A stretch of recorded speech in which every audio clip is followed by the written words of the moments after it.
There we go. All right, so it's 6 o'clock, 6:02 rather. Let's get started. Again, using the study guide, I want to tell you there's certain things that you're going to see. So if you don't have this study guide, what I did was this is given by GED and distributed by GED, and they give you the types of problems you may see on the exam. Okay, I tell a lot of people there's certain things like combinations, permutations. Yes, they tell you it's on the test. I wouldn't spend a whole lot of time studying. Distance problems, they may give you one. You know what I mean? Understand a basic distance problem, but they're not going to give you a whole lot. But what I do like about this study guide is it kind of details everything you're going to do. So the basic math is fractions, decimals, percents, multiples and factors, least common multiple, greatest common factor, simplifying exponents, distance between numbers on a number line, was another way of saying absolute value. You barely see ordered operations, but I would say whole numbers, fractions, decimals, and squares, square roots, cube, and cube roots. That's and undefined. That's the first 5. That's the first 5 questions. So right away, having a good start, just like a race, you want to have a good start, right? So you want to start off this GED exam with getting problems right. So your self-esteem, your confidence is built. You get the first 5 incorrect, then you're kind of stumbling a little bit. So, but again, I would make sure you have a copy of this study guide, because I think it's very important to use as the name suggests, as your study guide. Because what you can actually do is use this, my ebook, and the website to kind of say, okay, let me make sure I understand unit rates. Let me make sure I understand slope. Let me make sure I understand quadratic equations. So that way you can hone in on what you need and what you don't need. So let me ask this. What have you been studying? What problems have you been working on? And how can I help you this evening? How do you know the difference between combination and permutation, like the keyword? Okay, very good. So permutations is like choose one. Like when you choose it.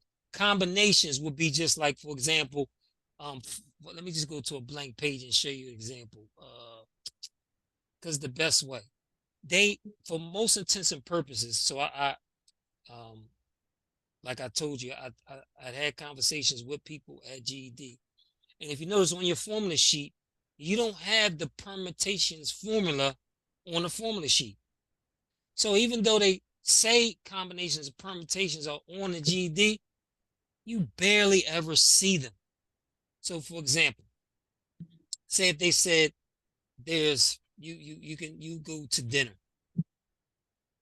There are, I don't know, 5 meats, 3 starches, and 3 vegetables to choose from. Right? So, okay, so you say you got to pick a meat first. So first I'm going to show you so you have a visual representation. So this is your meat 1, meat 2, meat 3, meat 4, meat 5, right? Once you pick a meat, you pick a starch, right? So now you got 3 starches you can choose, right? So starch 1, starch 2, starch 3. Same thing for each one, right?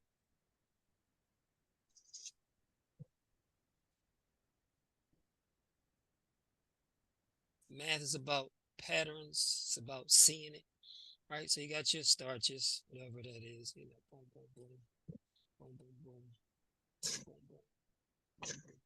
Now, once you pick your starch, you gotta pick a vegetable, right? So you got your V1, your V2, your V3, and you got all 3 of these right here. So you got 3 choices under each starch, right?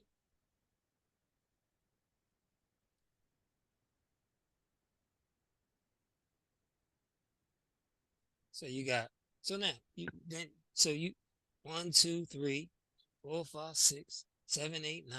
So all these are 3. 3, 6, 9, 12, 15, 18, 21, 24, 7, 30, 33, 36, 39, 42, 45. So I just detailed all the combinations that you possibly can have. So when you look at numbers, 5 times 3 times 3 is 45. Just multiplying it for all the combinations. So they make it seem so difficult, but it's not. So again, so how many combinations could you have if you had to pick a meat, a starch, and a vegetable? It's 45 different combinations you could have. So I drew it visually so you can see it, see that it's 45 combinations, and then I showed you the numbers, 5 times 3 times 3. That's the type of combinations you probably would get. Permutations, right? So, Yeah. say for example, 5 choose 3. So you got 1, 2, 3, 4, 5, right? So if you choose 1, after you choose 1, you could choose 2, you could choose 3, you could choose 2, you could choose 4, you could choose 2, you could choose 5, right? So after if you chose 1, you then can choose 2 and 3, 2 and 4, 2 and 5. If you chose 3, so if you chose 1, you could have these different ones you could have. That's a whole lot of work, right? So that's why in the ebook I show you a detail, first of all, what a factorial is. If you don't know what a factorial is 5 times 4 times 3 times 2 times 1. Okay.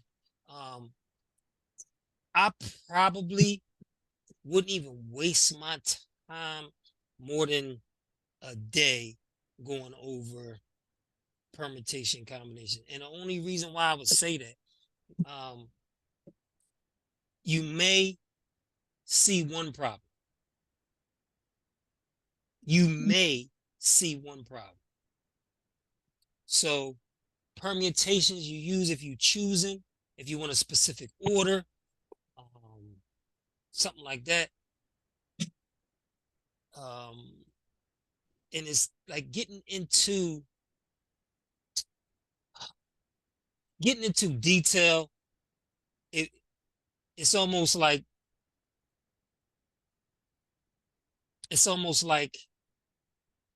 why should I spend hours and hours to try to understand this when there's going to be one problem?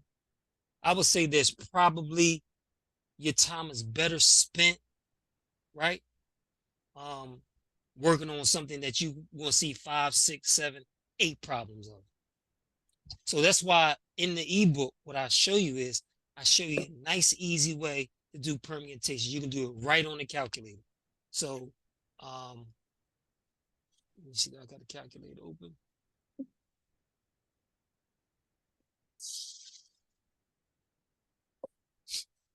So this PRB is, it stands for probability, right? Probability, permutations, combinations.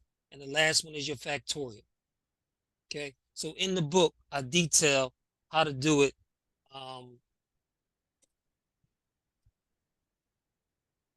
easily.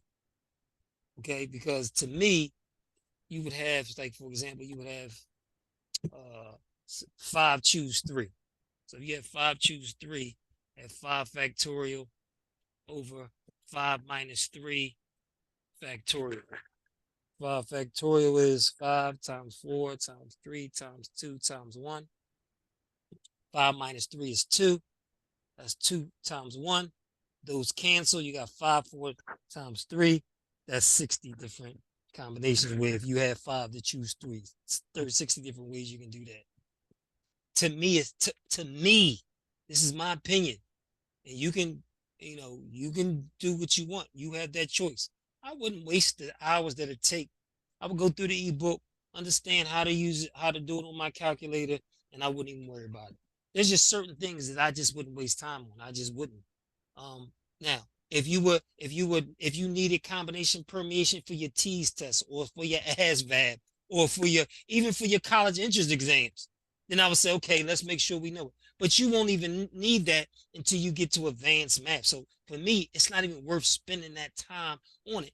Then to couple that, the formula is not even on your formula sheet. So you know you're not going to probably see it. So they're probably going to give you combinations. Just multiply the choices or the options they give you and you get your answer. That's how I would best answer that. So you could do it this way.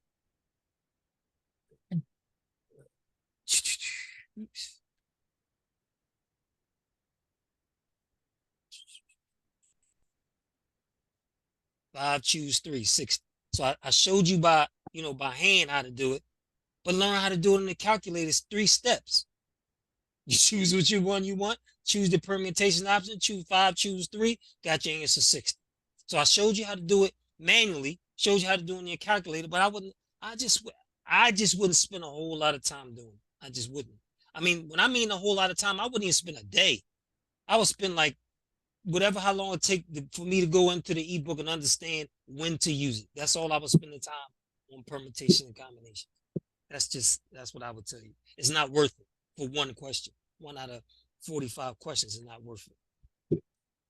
And especially since you don't need it in your first college math course. You don't need it for your entrance exam. You don't need it for the TEAS test. You don't need it for pharmacy tech. You don't need it for the ASVAB test. So,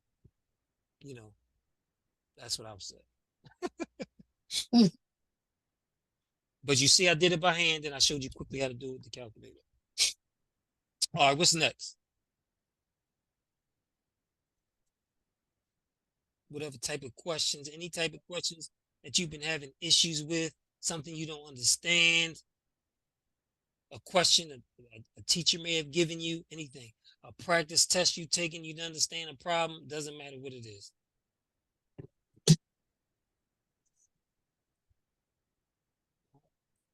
So let me ask you this. So,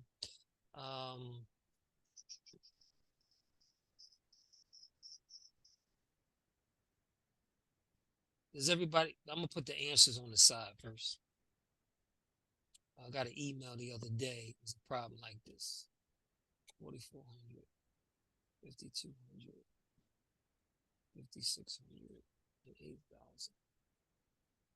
So what I'm gonna do is I'm gonna increase the zoom, and I just want you to be honest. Like, do you think you could do this problem and get it right? Do you think you could do this problem and get it right? What is the area in square feet of the lawn in the Wilson's family's backyard? Do you think you would get this right?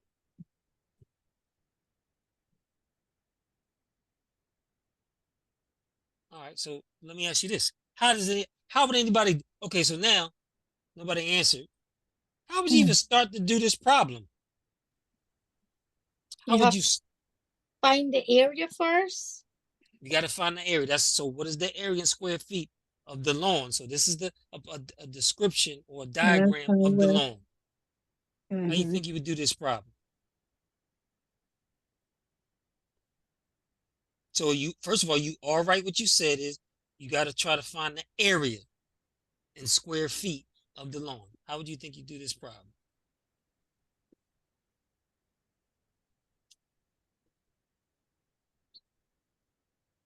Anybody? Square the whole thing off first, or no? Do what?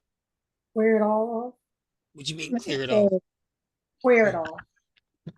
Say that one more time. I'm sorry. Yeah, math time with is that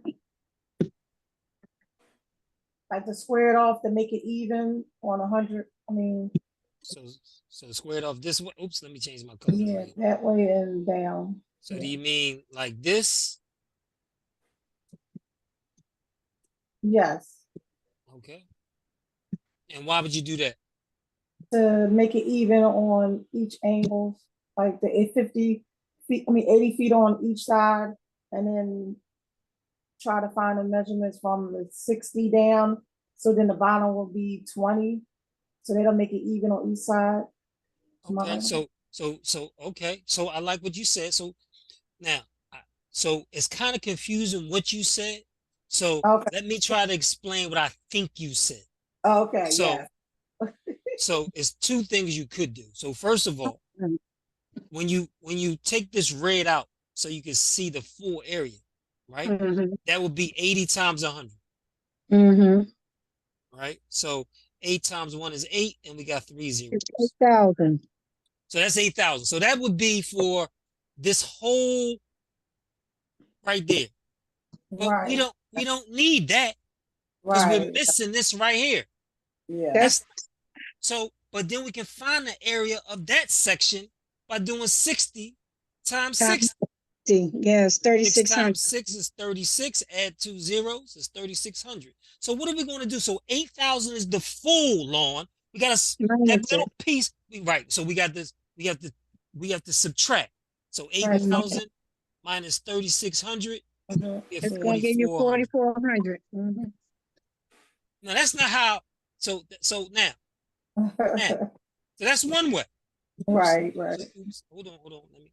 Now, what you said, which I think you said, and this is also another way you can do it. So that's why I was a little confused because you kind of explained two ways in one.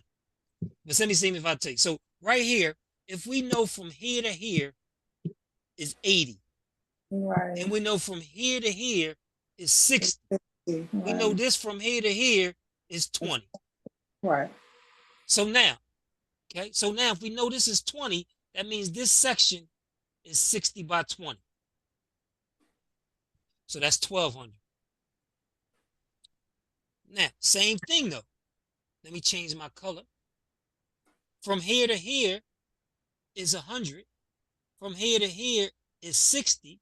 That means here to here is 40. So this section will be 80 by 40, which is 3,200. Now, instead of subtracting those two items, you'll find the area of each little piece, and then we add them. So we get 3,200 plus 1,200. But guess what? We got the same exact answer. Doesn't matter which way you do it, just how you look at it. So the first way to say, okay, I'm gonna take the area of the whole thing, then I'm subtract the piece that's not part of that lawn. Right. Or I could take the area of each piece of the lawn and add them together. Right. No, the first one was. The first one was much easier, right? Yes, definitely. Now, you're probably going to have something like this. You can almost put money on it where you have a combined shape where they either ask you about the area or the perimeter. You can almost put money on it. So again, this is why I like this study guide, because a lot of the problems, now of course they're not the same exact problem, but the types of problems you can expect to see. Oh, how about this one right here? So I was just helping somebody over the weekend. Let me put the answers on the side again. 19, 27, 36, 38. And that's just so we can see it nice and clear. So the foundation of a building is the shape of a rectangle with a length of 20 meters and a width of 18. To the nearest meter, what is the distance from the top left corner of the foundation to the bottom right corner? How am I supposed to know that? I don't know. Can anybody help me? Can anybody help me? How would I do this problem? And what type of problem is this? First of all, identifying what type of problem this is important. What type of problem is this? It's a Pythagorean theorem problem. A Pythagorean theorem problem. Well, what is Pythagorean theorem? Like missing leg? Yeah. Missing leg of a what? Hypotenuse is the Rectangle of missing leg. triangle? Of a right This is triangle. not triangle. So the missing side of a right triangle. Okay, So I heard somebody mention this is not a triangle. So why Yes, would I it's a use square. Pythagorean theorem? This is a rectangle. It's not a square. It looks like a square. Remember, squares, all sides are equal. If one side is 18 and one side is 20, it's not a square. This is a rectangle. So how did you get Pythagorean theorem if this is a rectangle? Because of what it box? says. It says from one end the corner to the all the way down to the other end of the corner. Right. So if you want to find the length Yeah, the length. from Yeah. the top left to the bottom right, after you draw that, you should now see that right triangle. Another clue is it got a big right angle right there. So when you Yeah, the draw that square. line, there's that right triangle. What we know about rectangles is opposite sides are equal. So if that side is 18, this side is also 18.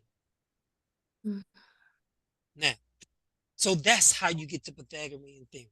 So I'm glad we talked through that because it's very important that you understand that there are key words. When you have to draw that line from the top corner to the right, they like to use diagonal. So you need to be aware of certain words that they may use to identify that this is a Pythagorean theorem problem. Because they didn't give you a triangle originally. They gave you a rectangle. And that's what caused the confusion for many people. So now, what is Pythagorean theorem? Does anybody know the formula? Yeah, Square You plus asking for formula? it's a square plus b square. Is equal to plus C square. Yeah, What? equals c square. ABC? What are they talking about? Where are they getting this ABC? Where are they getting this from? Oh, they created. So where are they getting this A, B, and C from? How do I know what's A, B, and C? We can say A is 18, B is 20, and C we don't know. Mm, How do you know yeah, that? I don't know what you call the box, the little box. Yes, the this square. one. You gotta find a hypotenuse. See You if gotta it's yeah. find the hypotenuse. Okay. And the side C, which is the Okay. hypotenuse, is always opposite the 90-degree angle. The legs or the other sides of the triangle don't matter what you call them. You call them A, you call them B, it doesn't matter. But C is always the side opposite the 90-degree angle. So A is 18, B is 20. Hold on, Mr. Tinsley. This is going to take long. I don't know what 18 squared is because you said I only need to know up to 15 squared. Well, what is 18 squared? I don't know what 18 squared is. We're going to use our what? calculator. Stop playing. You're not even, listen. So you're going to go through that ebook. And what I explained to you, now we could do this by hand. But why? I'm giving you a shortcut. I'm giving you the way that if you get a Pythagorean theorem problem, this is what you should be doing. Watch this. Grab that calculator. Without calculator? Oh. With the calculator, watch this. I'm gonna do this question in 15 seconds. Now, who wants to start counting? So, and start counting now.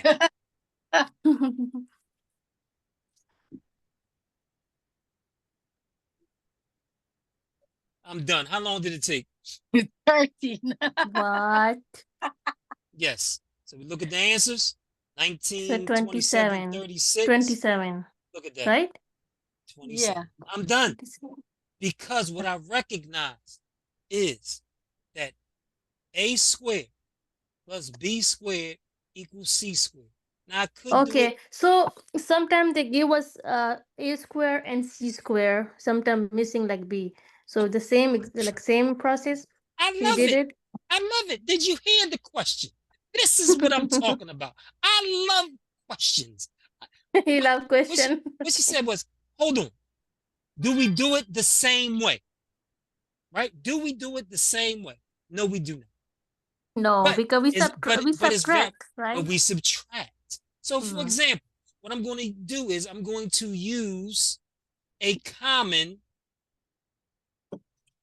triangle. So in the ebook, I tell you, it's 2 triangles you should know. 3, 4, 5, and 5, 12, 13. These are shortcuts to the most commonly used Pythagorean theorem problems on standardized exams. So what that means is if I have my legs A and B, so 3 squared plus 4 squared equals 5 squared. 5 squared plus 12 squared equal 13 squared, right? So I'm gonna use this triangle here. I'm gonna do a 5, 12, right? So according to the ebook, I would do the square root of 5 squared plus 12 squared. And I get my answer, 13. Wow, hold on, you're right. Okay, but the question you asked was a little different. What if I have the hypotenuse and I have the missing leg? Instead, I'm going to subtract from the hypotenuse squared, but it's the same thing. 13 squared minus 12 squared. Again, less than 5 seconds. If you get a Pythagorean theorem problem, what you should be able to do is be able to identify when it is a Pythagorean theorem problem. If you don't have the hypotenuse, you adding. If you have the hypotenuse, you subtracting. Okay, Mr. Tinsley, I understand that. I understand that, but guess what? That's not what they're going to give you on the exam. You're 100%.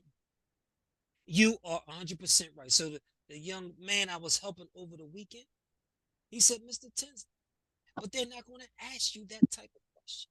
They're going to ask you a word. And I said, you are 100%. I said, but what you need to be able to do is identify when you need Pythagorean theorem. Because if you can do that, now a lot of times we can't do it, right? It's hard, right? But again, remember what a Pythagorean theorem is.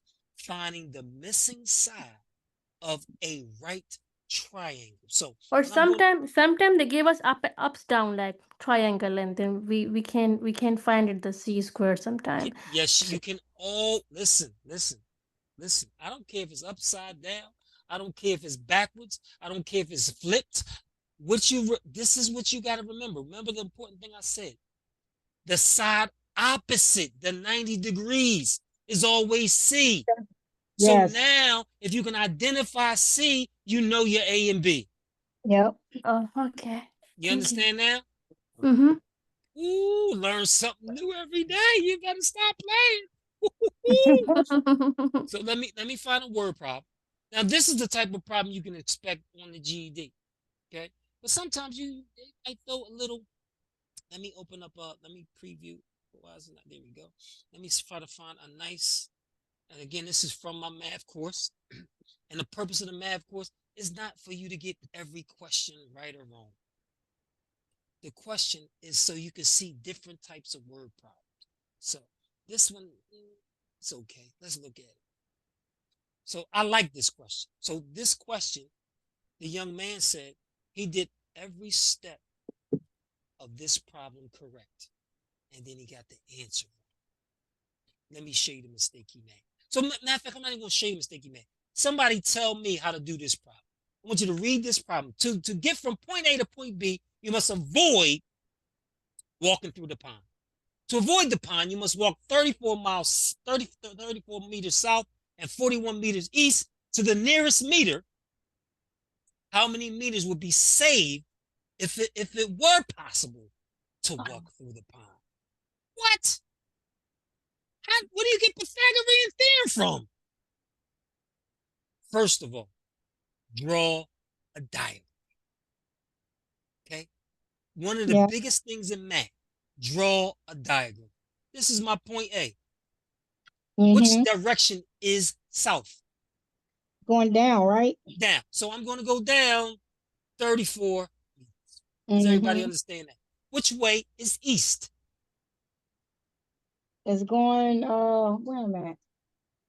Yes, going, we forgot right? where is east and south. How are we doing this? Is it going right? So that's He's gonna be at the bottom. no. So let me explain to you. Think of America.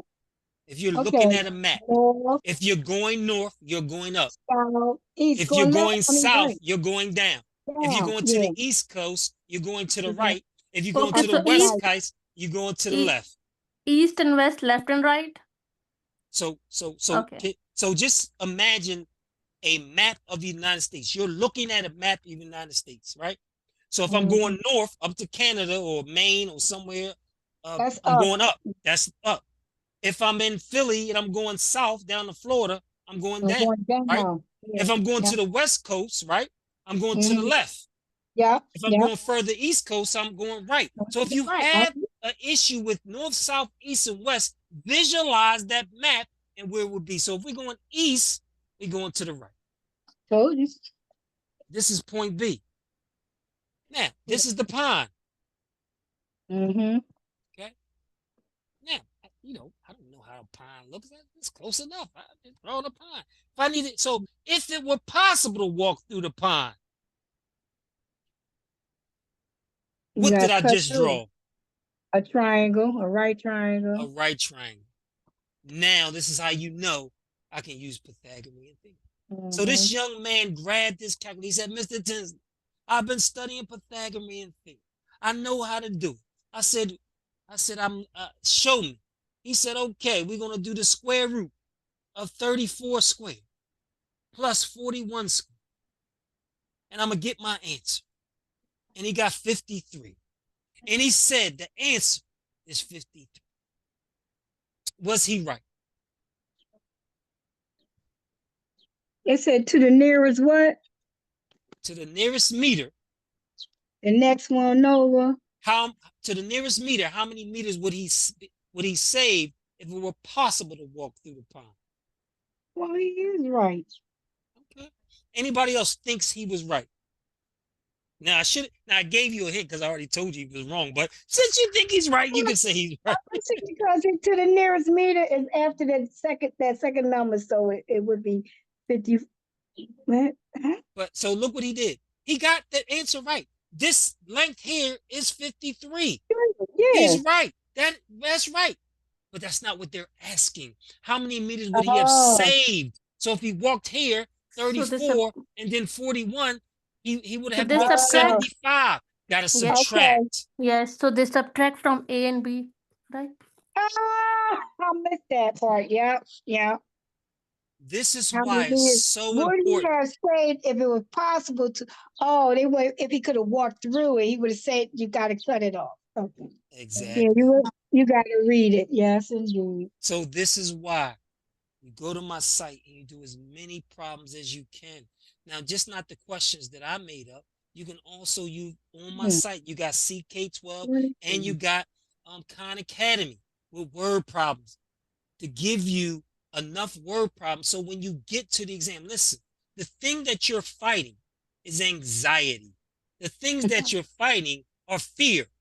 Well, if you do enough word problems on my site in Khan Academy and CK12, when you get to your exam, that's not going to be part of the equation. That's not part of the equation. So this young man did his preview. He was upset at himself. But guess what? After this, he went back in using his calculator, using his knowledge he had, and then he scored very, very well and got almost every problem right. He was like, oh my God, Mr. Tinsley, listen. What I want you to understand is you're going to have fear, you're going to have anxiety. This is why you practice. This is why you prepare. But this is like real life.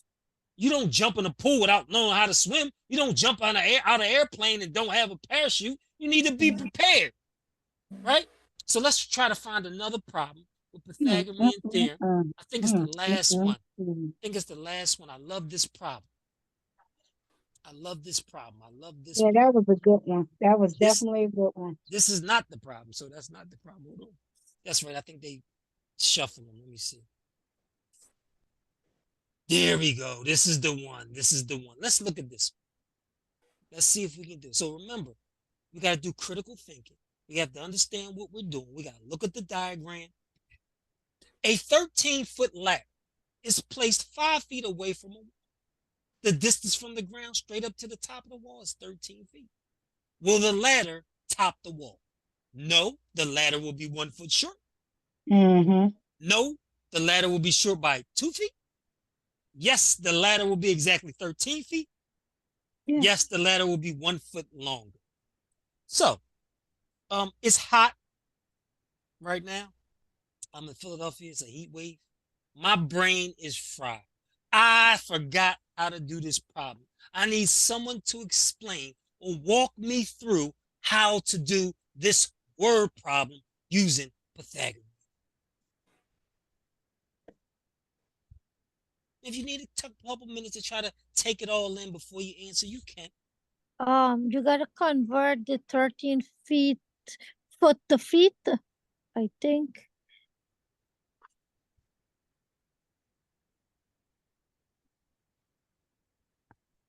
Okay. You're still doing the film.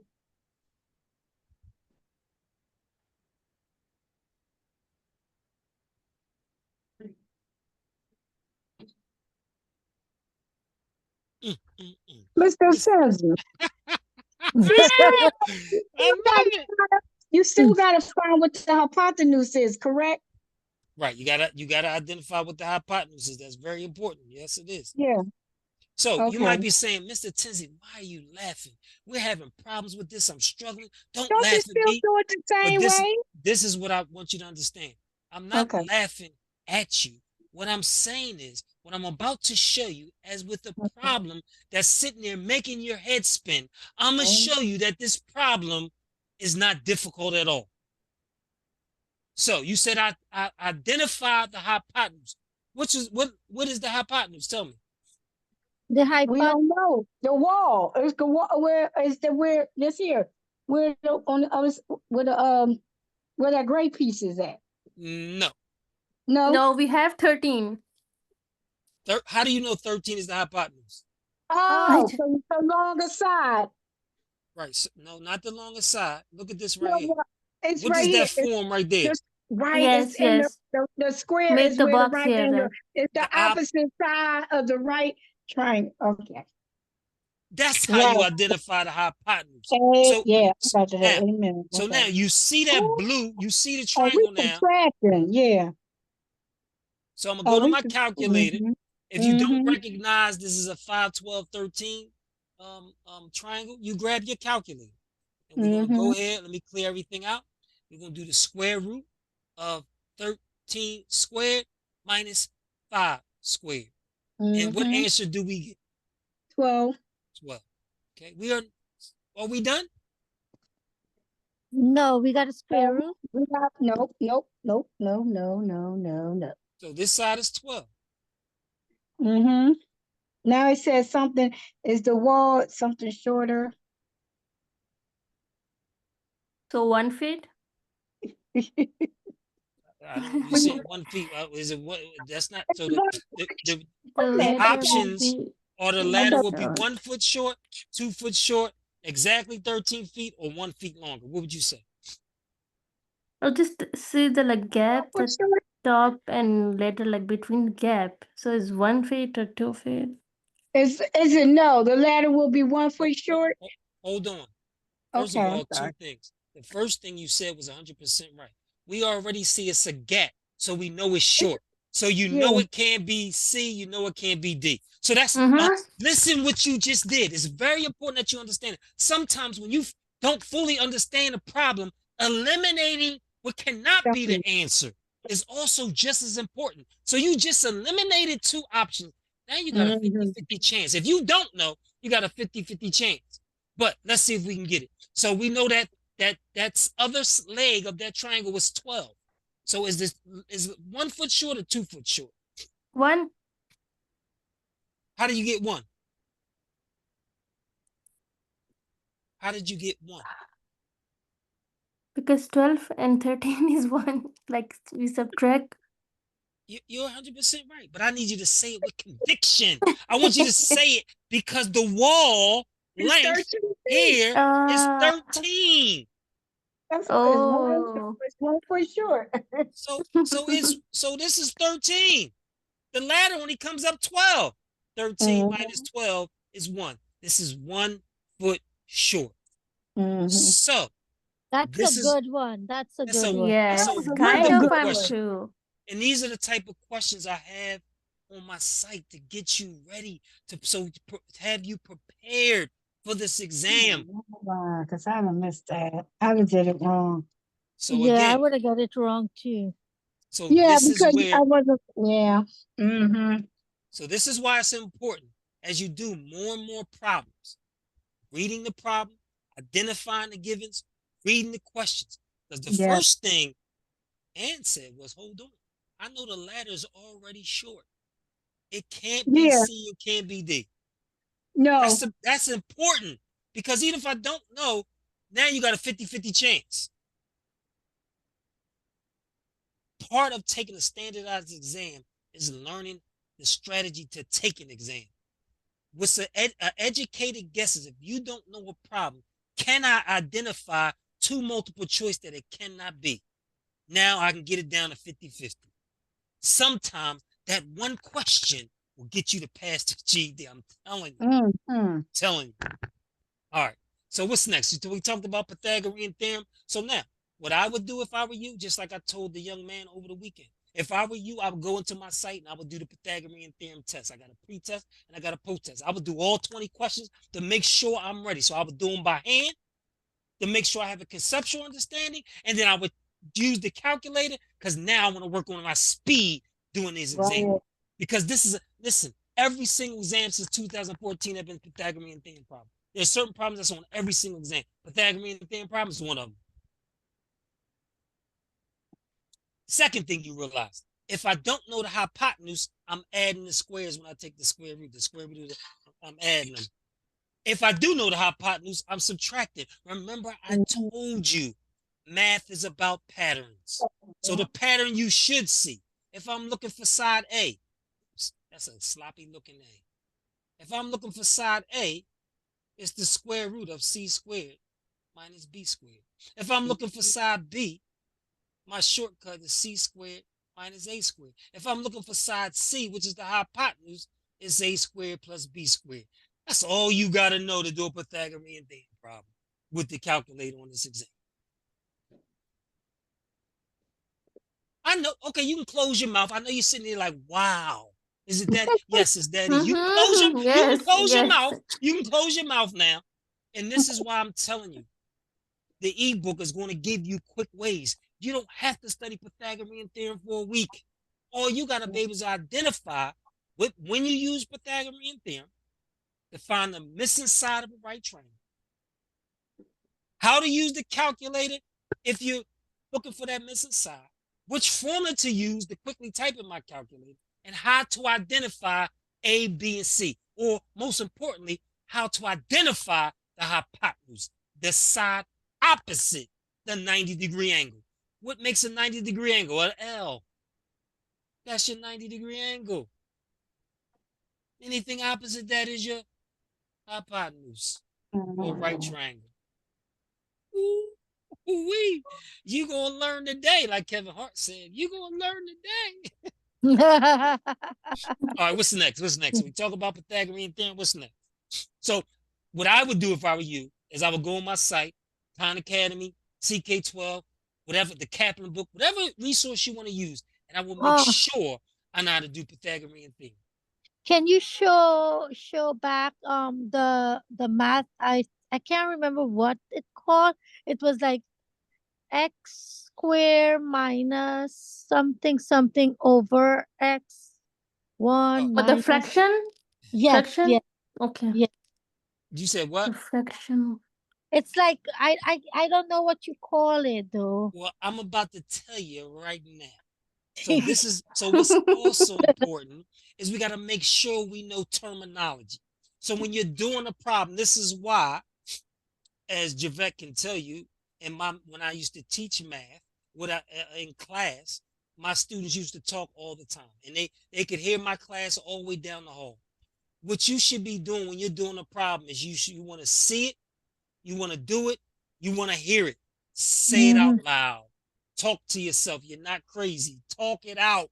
Watch this. So what she just asked was, This one, the why fraction. was something? What's that called? So what is that called? Is if I can find the problem, if I can ever get there, is finding the slope between 2 points. That's what I believe she's talking about. So let's make sure. No, it's not the No, slope. it's gone. It's gone. It's up. It's a fraction, like something like 2 square. She said. I think Like it's the binomials or dividing them. I think. Yeah. Yes. So you yes, mean dividing a polynomial or something like that. I know. This one. Yeah, The- right here? that's what she's talking Yeah. about. Okay.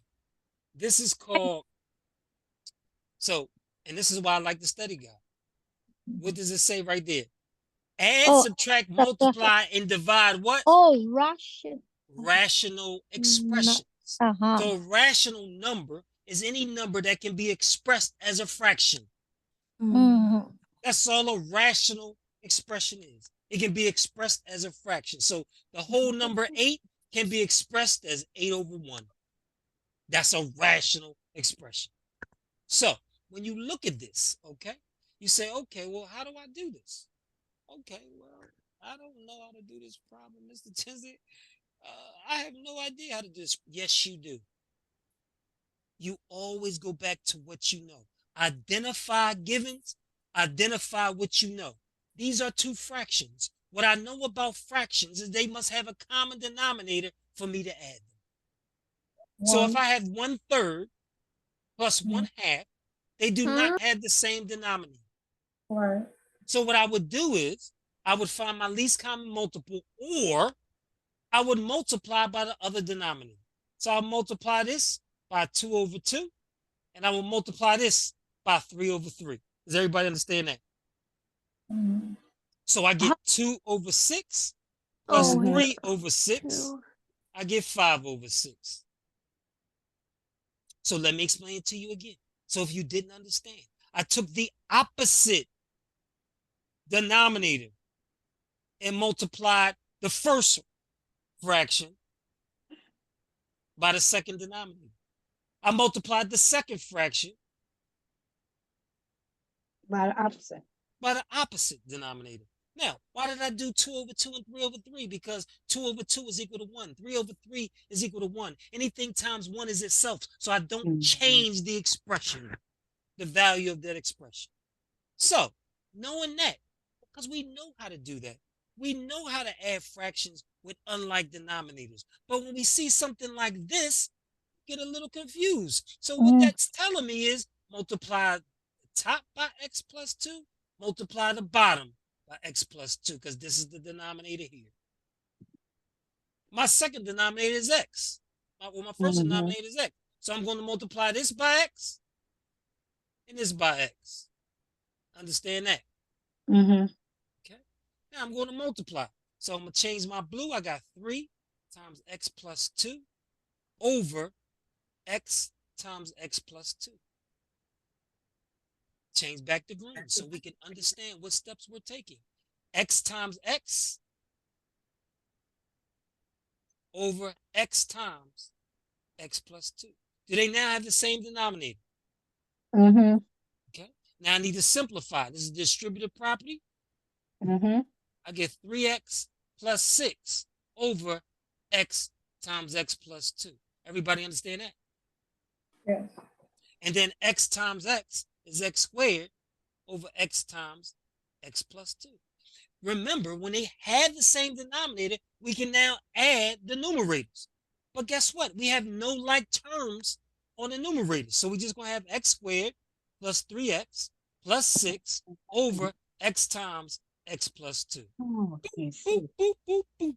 There we go. okay. You can't, there's no shortcut to do that on the calculator. So, my advice to you again, listen very closely. Look how long this problem takes. Is it worth spending 3, 4, 5 minutes on this problem? So what I would do is, watch this. First of all, if I know I must have a common denominator, what I must understand that I'm multiplying this by x plus 2 over x plus 2. So I know my denominator, I'm multiplying this x over x. But my common denominator is x times x plus 2. It can't be A, it can't be C. So now I look at C and D. Now I got a 50-50 chance to get it right. I just cut my time in half. Is it? Got me? Now, Isn't it I, 3x? It's 3x over the other side? no. Oh. No, no, no, no, no, no, no, no, no, no, no. Let me go back. It is not 3x on the other side. Remember, You make sure you let me go slow. No, I'm talking on the top when you multiply. What right? So Yeah. it's 3 times x plus 2 over x times x plus 2. Mm-hmm. So we get 3x plus 6. Mm-hmm. When I see that 3x plus 6, Right there, yeah. done. Because this is only x squared. That's not a like term, so you're not going to combine it with. So all you're doing is adding the x squared. D, and I'm done. Oh, Mhm. this is more. This one here is more easier. Well, just because I just explained it to you. But what I would say is, what I would do is, again, when you watch these videos, what I would do is, when I'm going over this video, this is what I would do. I would pause it right there. I would pause the video. I would take a piece of paper, and then I would work through the problem. So even though we know the answer is D, you don't skip the problem and say, oh, I know this answer is D. Let me go to the next one. No. Every time you do a practice quiz, every time you do a practice Pour it GED, out. every time you do a practice problem, you do it from start to finish like it's the first time you saw that problem. Amen. Yeah. Because you want to know it. You don't want to remember it. You want to know it. So as you're walking through, 3 over x plus x over x plus 2. Okay, to add fractions, I need to have a common denominator. So I'm going to multiply my first expression by x plus 2. I'm going to multiply my second rational expression by x. I'm going to combine like terms. And that's how you walk yourself through every single problem. I don't care how many times you go through a problem. I don't care how many times if you know the answer. What you have to do now is you have to remove the fear, the anxiety, and the frustration when you take this exam. Let me pause for 1 second. You got to remember that. Okay? It's very, very important. All right. So it's about 6:55. What give me another. Oh. They love algebraic expressions. You're gonna have 2 or 3 of these. Quotient means what? What operation? Division. Sum is what operation? Add. So we Addition. know now no C and D, right? So we cut it. Right away. Exactly. Exactly. You know it's division. There's no division. You got a 50-50 chance. Now. The difference Okay, is 6 what? less than 3. So it's A. Subtract. And First times one. their number. Look like first one. So the quotient of the sum Well, of 2 what's the rest times the of number them? plus 4. So the 2x And plus the 4 is the difference of numerator. minus. And the It's difference the first of one. 6 less than 3 times the number. Yes. It's It's A. the first. First one. Mm-hmm. Because the minus is always going to be the Right variable side, right? number is always going to come first. So if I say the difference of 5 and 10, what's your answer? You said the difference of 5 and 10. So if I said the difference between 5 and 10, you're going to say 10 minus 5, correct? So Yeah. 3 times the number, 3x minus 3x. 6. Yeah. Hey, you're going to have 2 or 3 of those, so be prepared for the algebraic expressions. Okay?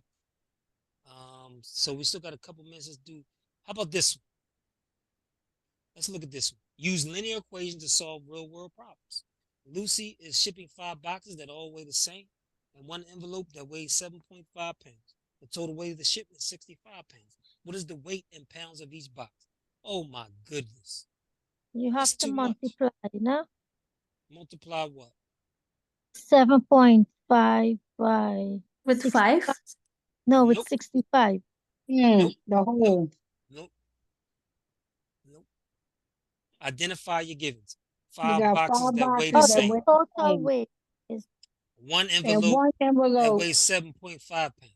So you don't know how much, this is your The unknown, 5 how much boxes the is. 5 Yeah. boxes. So that's 5 times the weight of the 5 boxes Plus. plus 7.5 0.5 is equals equal 65. 65. Yeah, So we subtract now 7.5 for Subtract both sides. 7.5, on both sides. Yeah. you get Mhm. 5x Mm-hmm. equal 57.5, right? Now you gotta divide. Then you divide, you get x equal, what's that, 11.5. Mm-hmm. That's how you solve it algebraically. I don't think you should solve it algebraically. Watch this. I'm going to show you something real quick. This is 30 seconds. This is You're what I so need you. fast. I'm doing it in my calculator and you got the answer before me. But watch this. This is with the calculator. I know Mm-hmm. each is 5 pounds, right? Mm-hmm. So watch Mm-hmm. this. 5.5 times 5 plus 7.5. That's my first answer. Did I get 65? No. So I'm going to go back up. I'm going to go to my second multiple choice. Instead of 5.5, You know, 11.5. I'm going to do 11.5 times 5 plus 7.5. I'm done. That's no algebra at all. That's just using your multiple choice to figure out the problem. Now, of course, I needed to show you algebraically how you solve it, but I wanted to show you one thing you have an advantage is that if you have multiple choice, one They of giving these you are the the answer. answers. Mm. We know it can't be this because 20 times 5 is 100. Can't be that. 15 times 5 is 75. It can't Too be much. that. 6 times 5 is 30 plus 7 is 37.5. Ain't Can't be that. enough. I can do that in my head. I didn't even use the calculator. I just rounded off. This is close to 6. 6 times 5 is 30 plus 7 is 38. And this one is close to 12, 12, so 12 times 5 is 60 plus yep. 7.5. There we go. Just estimating. I got my answer. I'm done 15 seconds. I'm feeling good about myself. The more you get right in that first 5, the more you get right that you can do with mental math, the better you're going to feel when you face those hard problems. The biggest reason people do not pass the exam is because they don't finish. People who fail the exam, average, non-missed questions or non-unanswered questions. I did the last time, like first time, then I failed by 2 points. But that time I don't know like how to use calculator. I just went for my experience, like how's the math test look like. So still I got 143 without any study. So what you should do now, my advice to you is get your score report. I would get my score report. It's going to tell you what areas where your weaknesses lie. I would then cover those. I would go over those to make sure. Go on my free math course using the calculator. I would cover those concepts, and then I would take another practice test. And I guarantee you, if you scored a 143, if you just do that. One more question. The GED ready test, like they have all the time same question. So No, they do not. yeah, like it's not good. Like how if I got like good number, but some question they have like repeat and then memorize. So this is my point. They have 6 different practice tests. But with the point that I say to you earlier, it doesn't matter if you remember the answers. What you need to do is do the problem out to make sure you have full understanding. That is what most people do. Oh, I remember this answer. This was A. Oh, I had this before. This was B. And then they get to the exam, they phrase the question differently, and now that person is all confused. Oh, I don't know. I never. Stop. Identify what's given. Identify what you know. See what formula you need. Go attack that question. One thing you have about the GED Ready is every question on the GED Ready is a former question on a real exam. So on a previous version of the exam, the GED Ready, it was a real question on that test. So what happens, let me pause it. So for every single question on the GED Ready, for every single question in the capital, for every single question on my site, for every single question in the eBook, you are identifying, listen, There's steps to solve problems. You identify what's given. You identify what they're asking. Yeah. You're identifying what formula that you're going to need to use. Yeah. And then you plug it in and solving for the unknown. That's Right. how you answer every question. Now, a shortcut is to say, okay, I don't want to do all the algebra. This is a multiple choice answer. Let me plug these answers in until I get the original answer that they gave me. You can pass this exam. You got to identify your weaknesses, eliminate your fears, and then pass this exam. That's all you got to do. I'm telling you, this is it. So listen, it's 7:04. My mom called me twice. I need to call her back, make sure everything is okay. But everybody have a wonderful night. I see you next Monday. Make sure you have those questions ready. Okay. All right, Good Mr. night. Okay. Thank you Bye-bye. so much. You're Bye. welcome. Lee.